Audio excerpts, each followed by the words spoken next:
Good evening. It's been called a tough road ahead, an uphill fight. It's even been called the president's last chance.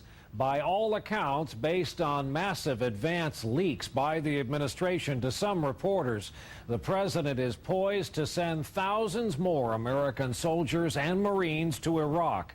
And he's poised to announce it in his primetime televised speech Wednesday night. There isn't much support for it in Congress or among the American people, but the president sees it as the last best hope in a nation in deep trouble. We have a preview here tonight across all three fronts of this story, beginning with our chief White House correspondent, David Gregory. David, good evening. Good evening, Brian. In that address to the nation, the president will outline his plan to add troops in Iraq. But as you indicated, aides say it will also be a crucial test for the president to see whether he can rebuild support for the war in Congress and in the public. We can work to improve it. The president, aides say, is putting the finishing touches on an Iraq speech that will mark a major new phase of the war. The plan, an increase of up to 20,000 troops, a new economic package, and a set of security and political deadlines to pressure the Maliki government. Democratic leaders say they want a troop pullout within 4 to 6 months and expect the president to justify this new mission. We must know what the ground truth is in Iraq before we lose any more lives, cost any more money, have a cost to our budget, our reputation. But would Democrats cut off funding for the war?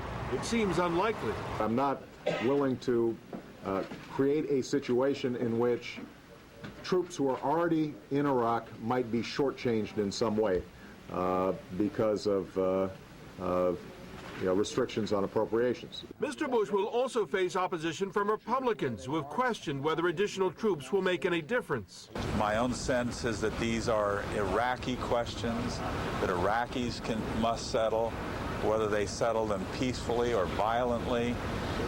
I don't want American men and women caught in the middle of that. One Republican supporter of a troop increase insisted today there is little choice. It is clear to me, and has been for quite a while, that the strategy being proposed in Iraq has not worked. With new commanders in Iraq and a new strategy, analysts say the president is making one final effort to secure the country. Absent that, it's pretty clear in looking at our political system that the will to continue to maintain a significant presence in Iraq is going to be called into question.